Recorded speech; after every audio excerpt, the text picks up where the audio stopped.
I've always been a fan of these river tables. This look in general is super cool to me, and so I decided to make one of my own with whatever I had on hand. And this is the result. And in this video, I'll show you how I made it. Hi, I'm Carol, and I'm a miniature maker, and sometimes I tell stories. For this project, I just used some balsa wood that I had sitting around in my scrap pile. I started out by cutting down the piece that I needed, and then randomly drawing out my pattern. Once I had that down, I cut the pieces in two and filed down the edges so it's nice and smooth. And I did this along the inside of the riverbank and also along the outside of the table as well.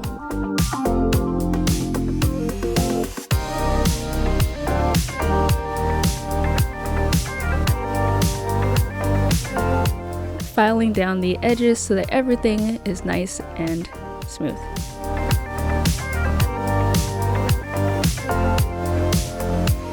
And of course this table is going to be a little bit bigger because we're separating the piece to leave a space where we're going to add the resin for the river. Now we're just gluing down the pieces to a base. And in gluing the pieces down, it had a tendency to want to shift around a little bit, so I just used some of these machinist blocks to help add a little weight. And it seemed it wasn't enough weight, so I just grabbed whatever was around and just started piling things on top. Once it was cured, I sanded down the entire piece, rounding out the edges and making any touch-up repairs that was necessary, such as in this little edge here, which was to be expected. Clamped it down, let it cure while I work on the legs. Now for the legs, I just use a sharpener and a dowel. So I used a sharpener to sharpen the edge of the legs, and then I cut off the leg. This way it's easier to sharpen the dowel as one long piece as opposed to cutting it down to a small piece and then trying to sharpen a tiny piece, which will eventually cramp up your hands. So I just repeated this 4 times, measured out the dowel to size, sharpen it, and then cut it down. Doesn't it look like little pencils? And write my name here, C-A-R-O-L. Once that's said and done, we move on to sanding it. And what I love most about this method of making legs is it's just so simple and so easy, and I like to use items around me that sometimes I wouldn't traditionally use. And a sharpener is one of those things that you may overlook as a crafting tool. It could be used to sharpen more things than a pencil, in this case, a miniature furniture leg. Moving on to painting, I generally like to treat my paint like stain, and I like to water it down a little bit. So I've used this method before in a lot of my other builds. I first wet the piece that's going to be receiving the quote-unquote stain or paint, just so that it's more receptive of the washed down paint. And then I squeeze the colors either onto the actual piece itself or into a wet paper towel and just begin to kind of mix everything in on the actual piece itself. That way you get a nice variation of colors and a more organic blend, in my opinion.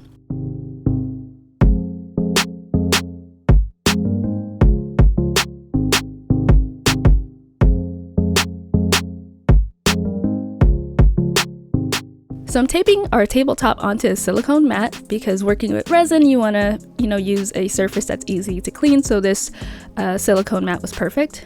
Gotta shake the resin up real well, so I just used a syringe because it was easier than pouring, and also I didn't need that much. And I'm using a very concentrated watercolor dye to add a little color to the resin. So to keep the resin from spilling, I wedged the table between 2 pieces of glass, which were just little glasses I got from small picture frames, and I carefully wedged them between this C-clamp. Now, you got to be really careful with this so that you don't break anything. So I kind of just took my time with it and just to make sure that I got it as tightly as I could to make sure that the resin didn't spill. Then I carefully with the syringe applied the resin. As you can see here, the dye is kind of sitting on top of the resin, almost as if you get the same reaction to water and oil, so to speak. So I added a little bit of green to this as well. So I used blue and green for the color of the river. And I'm just kind of mixing it all in, blending it in, and doing a pre-curing, if you will. This is just my way of describing it.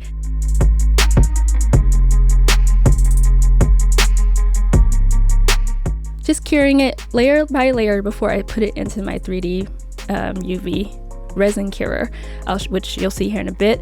And also this helps me to fill the pockets and see if there's any spots that I might have missed. And this way too, I'm able to just take my time with it.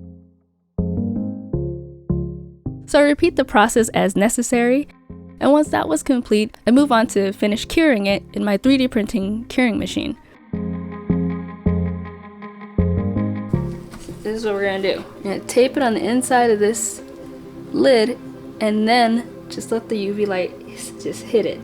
And because the machine spins and rotates and there's no way to actually make that stop, and I can't use the UV light without the cover, I taped the tabletop onto the lid itself directly across from the UV light. So it took about maybe 30-40 minutes to actually fully cure this table.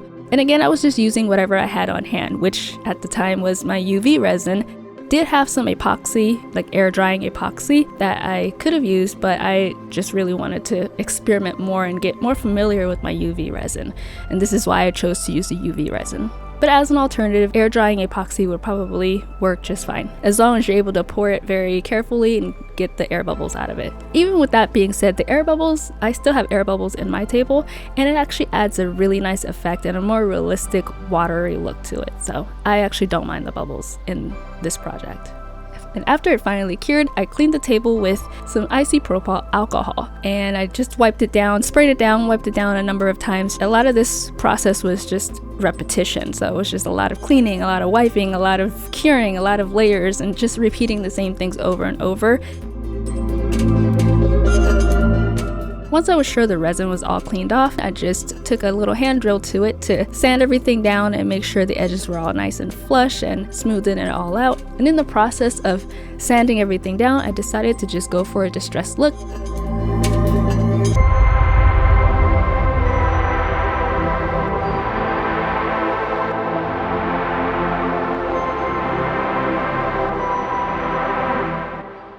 And to polish it, I didn't have any buffing compound or any polishing compound on hand, and I really wanted to finish this project, and it was later in the evening. I didn't feel like going to the store to buy what I needed, and again, I just wanted to use what I had on hand. And I discovered through some random research that toothpaste would make a good buffing compound. So lo and behold, toothpaste from my bathroom.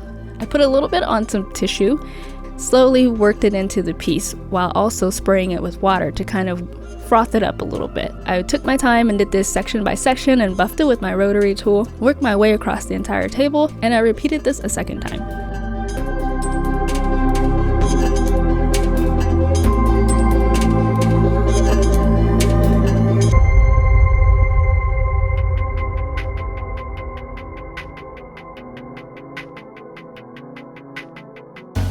Once I was finished buffing, I just sprayed it down with some water and wiped it clean. And finally, I just took a dry cloth, which was like a kind of like a cotton paper towel, and just gave it one last pass to finish off the shine. I'm pretty happy with it. I like that I went for the distressed look. Kind of goes with the slight little creative happenstance and with the little flow of the river ending up on the side of the table there. So it all worked out. I'm just adding a little bit of varnish here to the piece itself, front and back, and I wasn't sure that I was gonna cover the entire thing, but I just in the moment was like, oh well, I'm just gonna go for it, and just covered the river and everything. That wasn't my initial plan, but I just ended up doing that, and it didn't hurt it.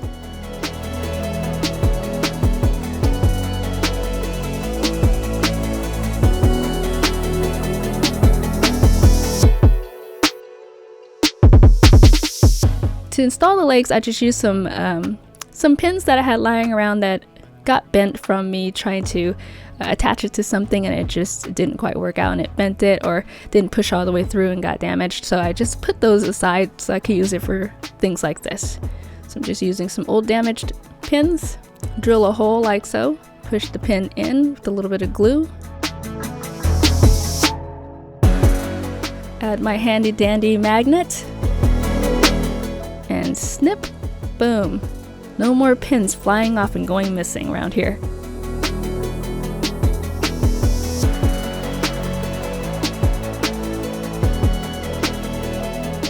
I just repeated that for all the other legs, and before I glued it, I dry fitted it just to make sure it's where I wanted it to be.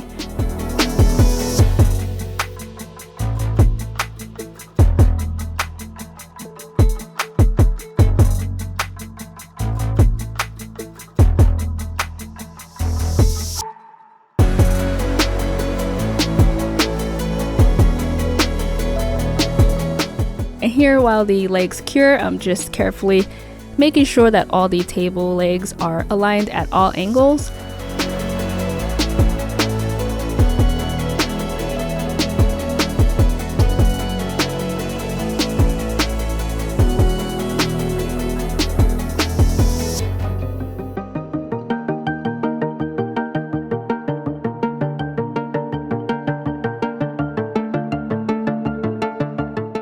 And it looks like we're good.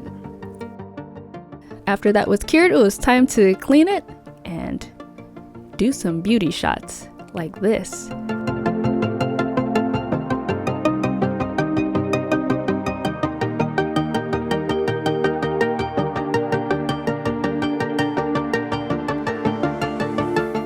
I think it turned out really well. I like the way the colors look in the river. I like the variation and just the texture that it gives. You know, sometimes you just do things and you just allow it to become what it wants to become, and this is kind of the case with this table. I didn't really have like a strict idea of what I wanted it to be. I was just kind of going with the flow, making it with whatever I had and just having fun experimenting and seeing where it led me. And I had some moss lying around and made some little pillows to go with it, and now we have a nice little outdoor seating for a little Sunday brunch, Sunday mimosas.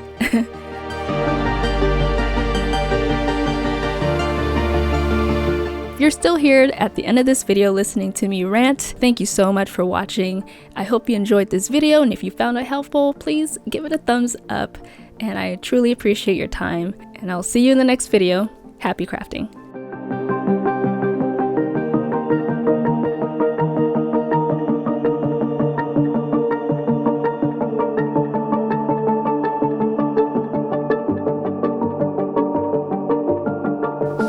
We're finally finished. Yeah, I'm excited to shoot this and get this video up on how I made this little experimental piece. Turned out well. Awesome.